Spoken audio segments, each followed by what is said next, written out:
Okay, so now we have the next speaker. We have Ritu Parna, who is speaking from Wipro Digital. And Ritu is someone who needs no introduction because Ritu has been a Community Choice of the Speaker Award for STC in the past. She currently is the GM and head of Agile and DevSecOps at Wipro Digital, and she's a very accomplished leader with 20 years of experience, and she excels in strategic advisory role and has successfully led multiple transformation journeys both across Asia and Europe. Today she's going to present to our ideas on how do we integrate the quality engineering and DevSecOps to build the new normal.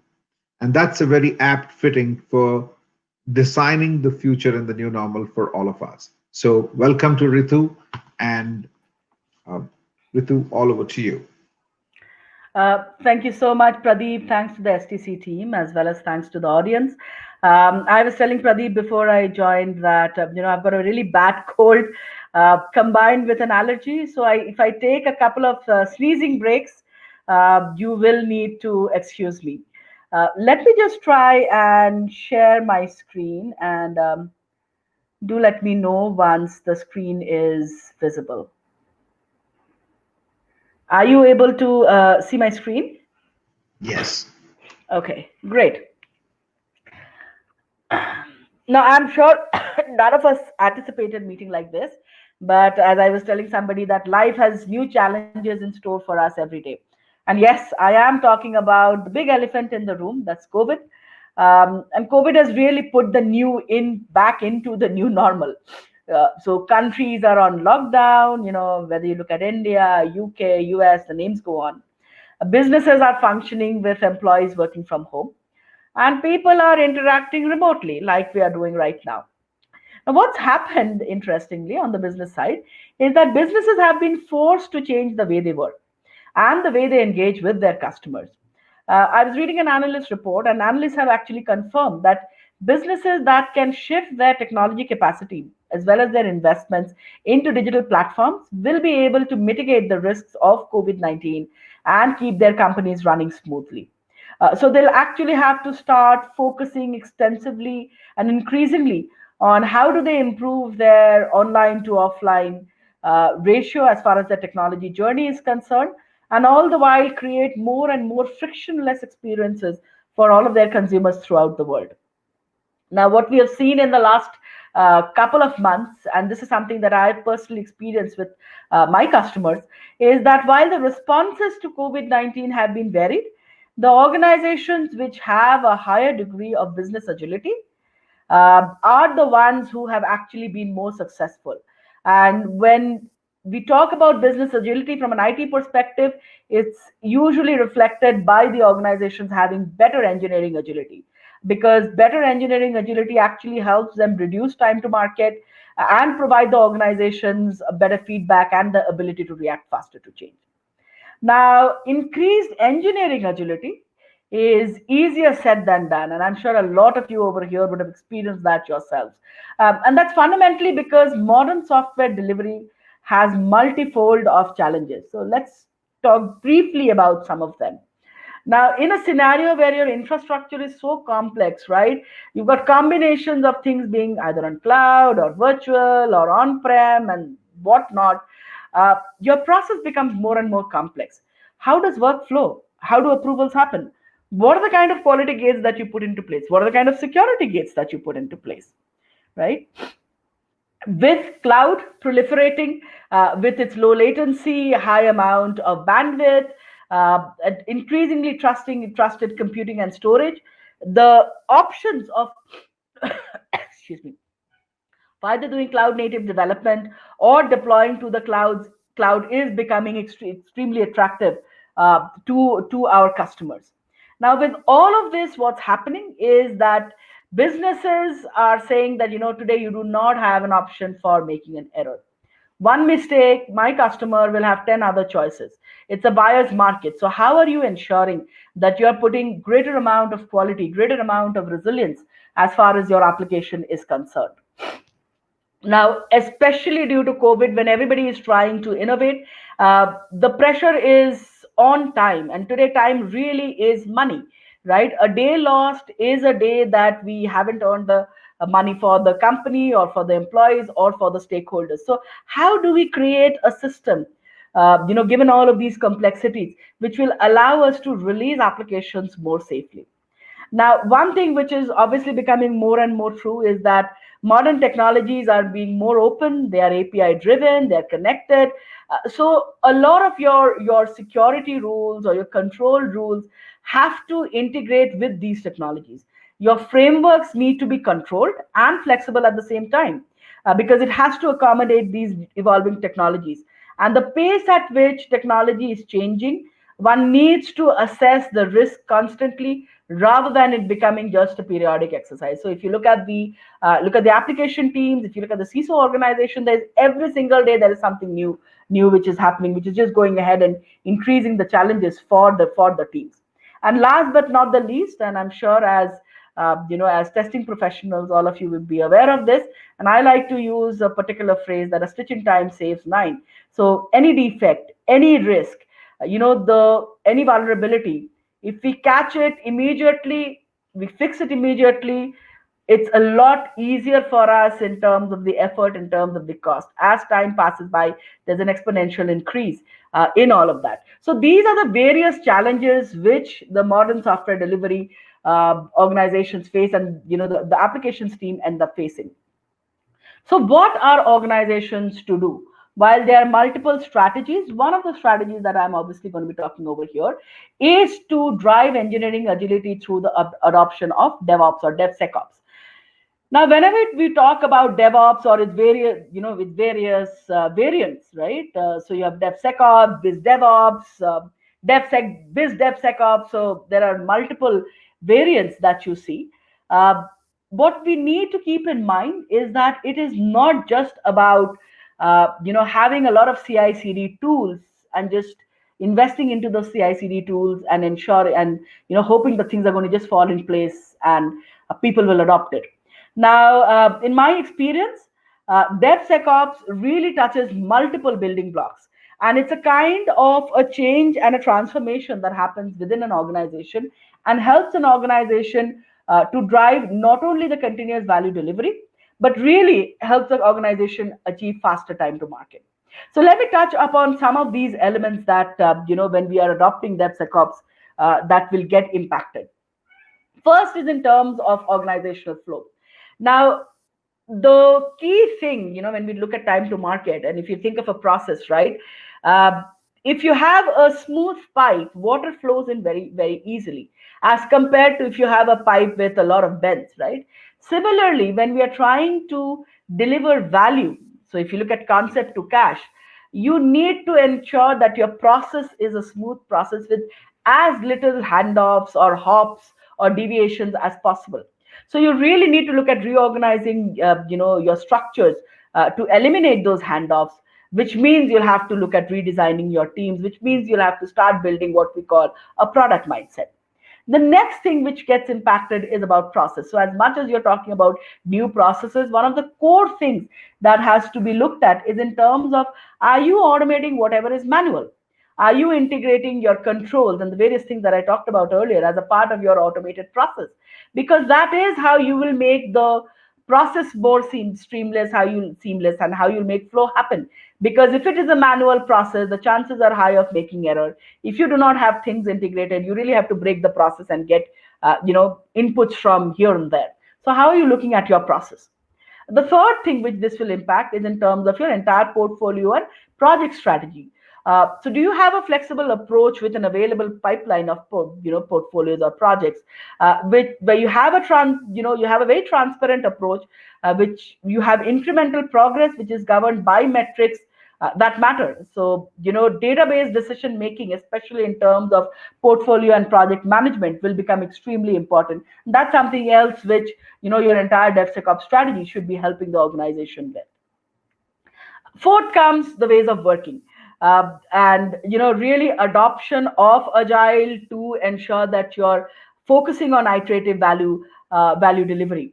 And I think it's not only the adoption of whether you call it agile, DevOps, DevSecOps, whatever it may be, but really living that philosophy of early value delivery, having improved engineering, doing a lot of left shifting of work, really breaking work down to as small chunks as possible so that you're getting the kind of feedback which will allow you to make corrections then and there rather than going down the garden path and then making a particular correction.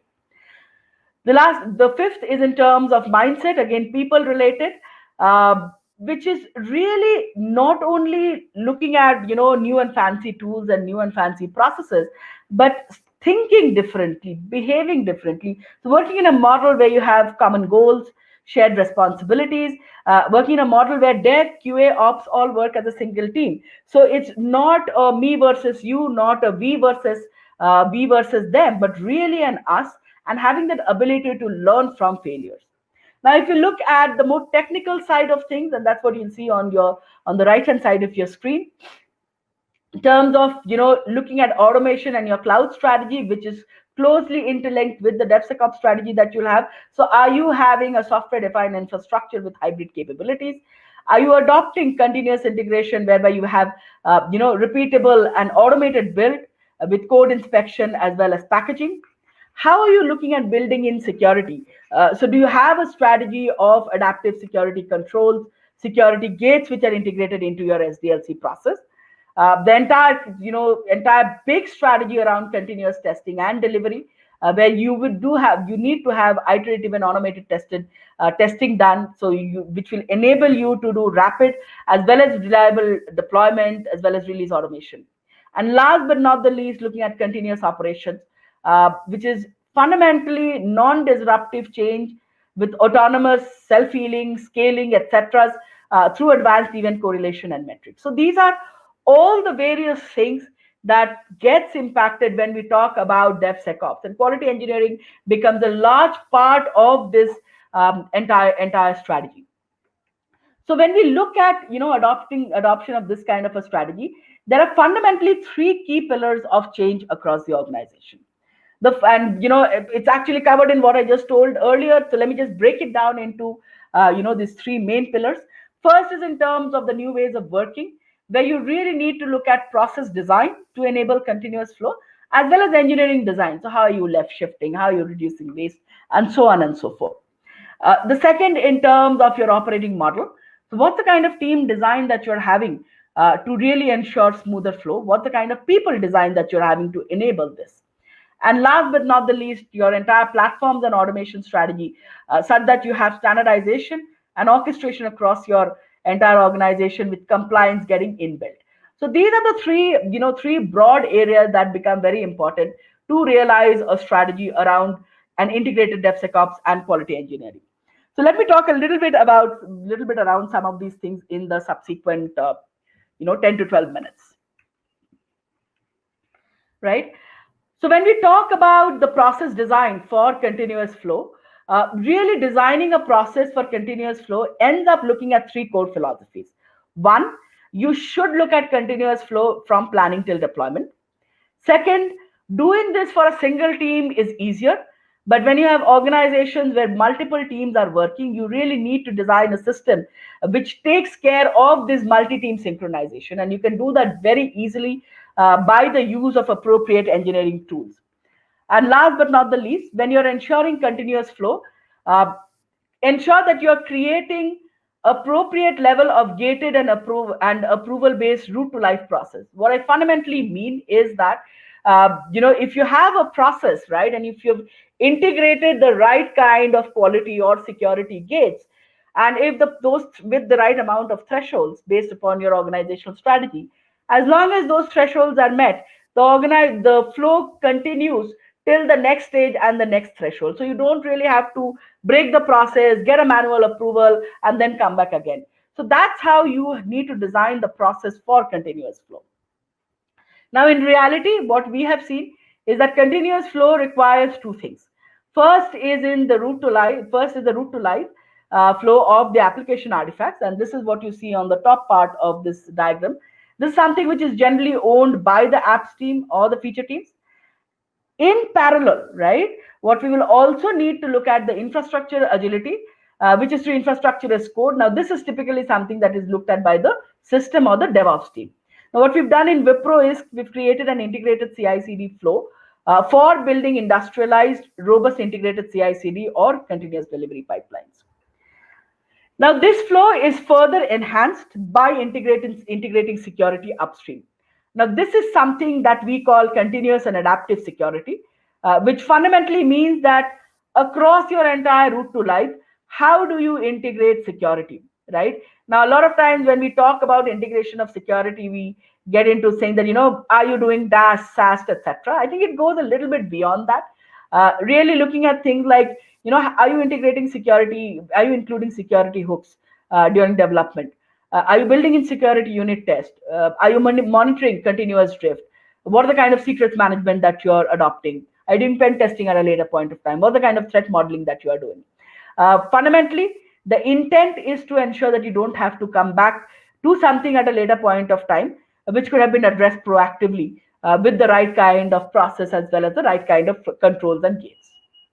With this being the strategy, excuse me, how do you really improve continuous flow and what are some of the levers? And now, in our experience, quality engineering specifically ends up playing a large part as far as the cycle time improvement is concerned. Now, what you see on your screen right here, right now, is actually a real life use case from one of our clients. And for this client, the route to life for applications were anywhere between 6 to 9 months, right?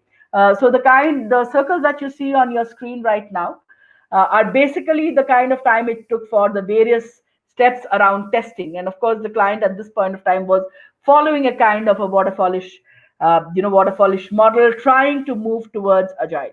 So what we did was we studied the flow, we conducted a value stream mapping exercise, and then we identified the typical impediments. And the reason that I'm using the term typical is because these broad categories are something that's more or less common across a lot of the clients that, or majority of the clients that I have ended up working with in the recent past, right? So once we identify these impediments, our strategy towards reduction of these impediments are threefold. First, we look at eliminating that impediment, which is fundamentally, what we call the economies of scope, because that's where you're really reducing the opportunities to make errors. The second is automating, where we exploit the economies of scale and put in systems, put in processes which will help in easier scaling across the enterprise. And the third is through engineering, where we really look at a strategy of shift left. So these are the levers that we have typically used for some of these common challenges. I don't want to go through it a lot, except for maybe talking about one thing, which is in terms of technical debt, which a lot of times people really don't end up looking at. So adopting strategies like test-driven development becomes really very, very key in terms of trying to reduce technical debt which organizations are facing. And you'll be surprised to realize that even today, a lot of teams do not adopt strategies around test-driven development or maybe doing constant refactoring. QA in pseudo agile is something that a lot of time teams have ended up facing even when they follow agile. Sometimes we end up seeing development being done in one sprint and testing being done in a second sprint, or we end up seeing that only some amount of unit and feature level testing being done and rest of all being done outside of the sprint. So how are you able to really build teams with SDETs or really scale up your developers such that you're able to have more fungible teams and you're really able to shift left the entire activity of quality engineering? So that's a little bit around some of the levers that we have used to improve continuous flow. Moving on. Now, while ways of working are definitely important, what's equally important is to look at the operating model. And this really has two aspects, the people design and the team design. So let's start with the team design because that's always more interesting. Now, one of the things that we have seen, right, is a typical model, what you see on the left-hand side of your screen right now, which is where, teams being built upon functional expertise. And there being a lot of shared services teams across the organization. So for a project, different team members having different functional expertise will get pulled in, and at the end of the project, the team members get disbanded. Not only is this a very clear example of siloed working and handoffs, this is also a scenario where the kind of tribal knowledge which a team member develops around a particular application just does not get captured, because while you can capture, you can do a lot of documentation, the tribal knowledge is always something which is very difficult to put down. And when you have these kind of shared services, teams supporting the project team, you end up this entire thing of multiple tickets being raised to get a service done, again leading to wait times, hops, handovers, etc. Now this operating model needs to shift. Now, in our experience, this can be done in very, in a set of, couple of steps. I'm not going to take you through all of the steps. I'll talk about two key stages.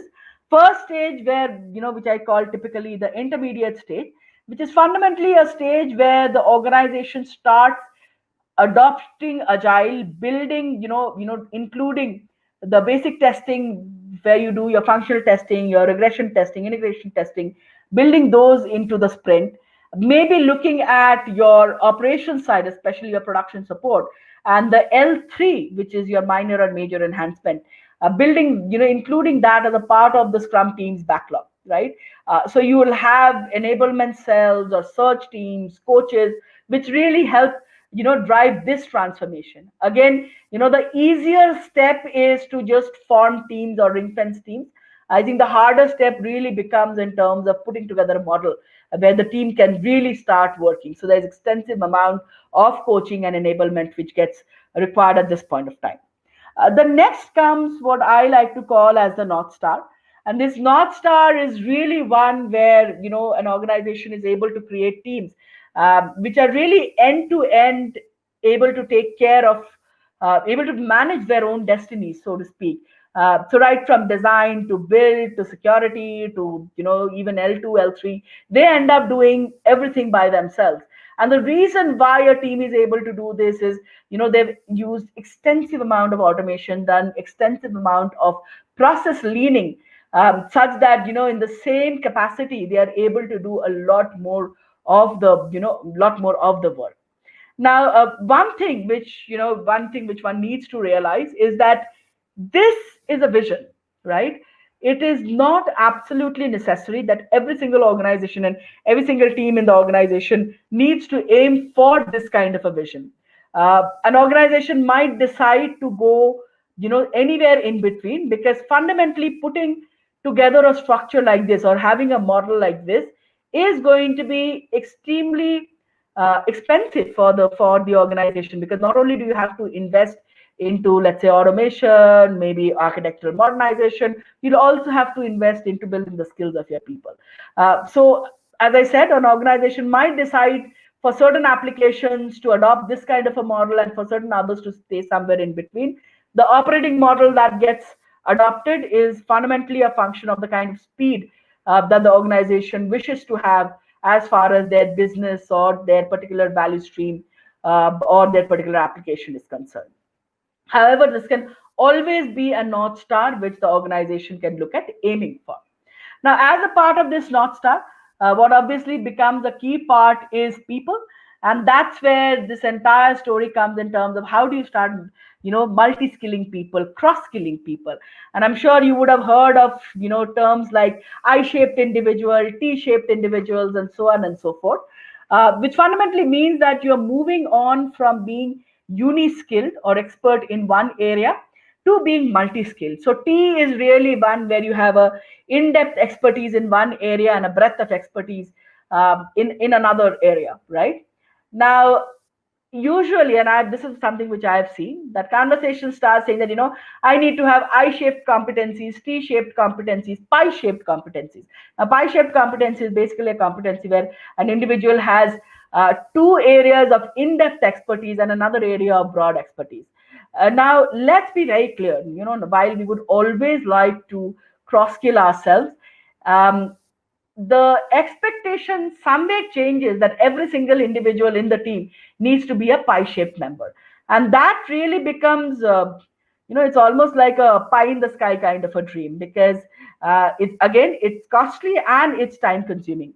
What we can do, and this is something which we actually recommend to our clients, is that get together a set of people with complementary skills who are T-shaped in nature, right? So let's say if you look at tomorrow's T-shaped developer who understands development very well, understands behavior driven development, acceptance test driven development, design driven development, and so on and so forth, and understands agile engineering. And you bring in tomorrow's T-shaped tester, right, who understands quality engineering and a lot of really in-depth code testing. Get these people with complementary skills together, whereby as a team you can have a pie-shaped team, so that the team is collectively having the ability to work on multiple areas, right, and deliver the end-to-end functionality. So that's something which needs to be kept in mind as far as the team design and the people design is concerned. Let me now get into the third part of this entire jigsaw, which is around platforms and automation, right? Continuous testing, as I mentioned earlier as well, this is a very important part of the flow. And when you're looking at continuous testing, there are multiple impediments and multiple areas of problems that one faces. Obviously, leveraging technology, leveraging tools is an easy strategy to adopt, and that's a strategy which has been adopted by a lot. I don't want to preach to the choir, because I'm sure a lot of you would, most of you will be knowing more than me, given your area of functional expertise. I just want to give an example of, one of the tools over here, for example, C-Lights, right? So C-Lights really helps the teams become more effective. So let's assume you've got a team where, you've got a developer and a tester who've come together and they're jointly working on a story. And the developer decides that, I'm going to really work on the development part. I'm going to start working on the coding, and, you work on the testing side of it. Now, what C-Lights enables the tester to really do is that it identifies for all of the impacted code, whether it be new code or whether it be just modified code. It allows the tester to identify the risks, to test them, and to control them throughout the entire flow of the pipeline. So it does not depend upon the domain expertise. Excuse me, does not depend only upon the domain expertise of the individual, but really looks at providing a more scientific output to the individual in terms of what really has been the impact to the changes which the developer has made. What it also does is, provide the right kind of metrics to the senior management at a release level, to identify the application quality, so that the release manager or the senior manager can take a necessary decision. The last part which I would want to touch upon, again going on tools and technology, is platforms which really help teams adopt DevSecOps in a much more easier and a seamless fashion. So let me talk about a platform called the Digital Rig, which is Wipro's enterprise DevSecOps platform. Now, Digital Rig is a platform which helps accelerate DevSecOps adoption. Now, if you remember, I started by saying that it's not just about putting a host of tools, because what you need to do is to ensure that you are making it easier for team members to adopt those tools. Today, what you'll see happening a lot of times is that the organization has invested into tools, and they want pipelines to be built, and then you have this entire need of, we need DevOps engineers to build pipelines for us. Right, and there's a DevOps team, and service tickets are going to be, or service requests are going to be raised to the team, saying that onboard Jenkins, onboard X, onboard Y. Not only is this lengthy, this is a linear process, but also there is no standardization. So imagine you have two projects in two different lines of businesses in the organization. Both are Java-based projects, both use open source DevOps tools. But the way the pipeline gets defined in one project might be completely different from the way the pipeline gets defined in the second project, because you have two individuals, two engineers who are doing that, right? So how do you ensure standardization? So what the Digital Rig really does is provides standardized templates to an organization, whereby teams can have the ability of self-service, which means that they control their destiny in terms of how and when they want to get onboarded onto the DevSecOps platform. And it takes them as little as 10 minutes to really get onboarded into a DevSecOps platform with the right kind of pipeline, the repo structure, the branching structure, and so on and so forth. I talked about database decision making earlier. And I remember the previous speaker was also talking about, we have a lot of data. And that's the fun about tools, right? Tools generate enormous amounts of data. Now, think of a manager who is trying to look at data across multiple tools. A lot of times he or she might have to go into the individual tools to see the things. And what the digital rig really does is, collate all of this information into a single pane of glass. And this is done through advanced telemetry. And thereby you are able to identify patterns and trends across not only a developer, but a project, a program, a release, and so on and so forth, allowing the organization to take decisions based on these trends. For example, you can actually throw up a trend saying that all deployments done on the third Friday of every month takes 10 seconds more than it does in all other cases, right? So you can identify these kind of trends using the system. I've talked extensively about governance, monitoring, exception management, etc. And that's what, automating all of that as a part of the pipeline is something else the digital rig helps to. Now, getting things to be adopted by people becomes very, very important. And that's where, we use advanced techniques like gamification, where we make adoption fun for the users. And we give a lot of the power to the users, right from team members doing their own maturity assessments as compared to an external coach coming and doing assessment, to also team members doing their own competency analysis and identifying what are the things that they need to do to become a T-shaped individual. So that's a little bit about how platforms like the digital rig really helps organization adopt or attain engineering agility. So how does integrated approach really work as compared to doing DevOps separately, doing security separately, doing QE separately? In our experience, this is how we have typically seen in terms of, if you look at the pipelines, there are around 40% improvement in the pipeline velocity. There is extensive improvement in the developer productivity. Onboarding time goes down. From a quality engineering perspective, the cost of quality significantly reduces. When we put it all together, single line statement, we have more products which can be launched to markets in lesser time with a lower TCO. We track 4 metrics: productivity, which is fundamentally measured in terms of the number of releases that we have over time; velocity, which is the cycle time from backlog to production; quality, which really looks at the reduction in defects; and a reduction in production risk, which is measured by the time to fix the post-production defects.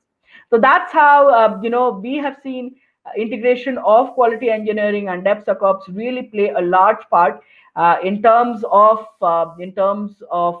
bring about engineering agility in our clients. And today we have large clients with whom we are working, whereby we are seeing that this integrated approach is really making a lot of business as well as financial sense for the IT organizations.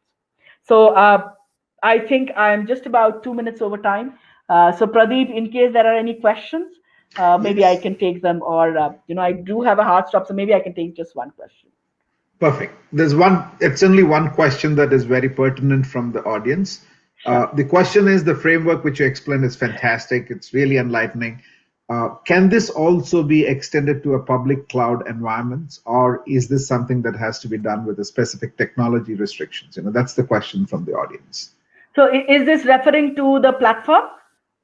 Yes. Yeah. Oh, but I think I forgot to mention, this platform is really agnostic of anything which is lying underneath. So the platform orchestrates over any DevSecOps tools, whether it be open source, whether it be licensed. It can work on-prem, on cloud, multi-cloud, whatever combinations that you have, it just works. It's a very, very simple and elegant approach, ensuring that we follow what we call the builder factory model, which is fundamentally you build one and then like a factory implement it multiple times. So it's a very, very simple framework, but very effective. In case you are interested in learning more of it, there's a video on it available on wiprodigital.com. You can definitely go there. It's called the Digital Rig, so there should be a link around the Digital Rig over there. You can go there and take a look at the demo. Perfect, perfect. Now, every time, that's what I always love to hear your conversations, because every time you come in and you throw a perspective at us, it's always like, it exposes a lot of things that world is doing out there. And it's really proud to see that, like, a lot of companies in India are like really exporting this kind of lovely perspectives to the rest of the world. And I'm sure, that's why we are still the number one, in many ways, So Definitely. thanks a lot, Ritu, and really appreciate, and thank you for staying back, for taking the question, and we'll certainly be in touch, and I Right. will certainly share these conversations. And Sure. we'll also have a Q&A session on the LinkedIn STC group, where we are Okay. continuing to do the conversation. All So right. we'll take Okay. it from there. Okay. Wonderful. So Thank yeah. you so much once again to Pradeep, to you, as well as to the entire STC team for having me here. And thanks again to the audience for listening so patiently. As always, if you have any questions, do feel free to reach out to me. Thanks so much, Pradeep. Certainly. Thanks a lot, Bye-bye. Ritu. Yeah. Bye.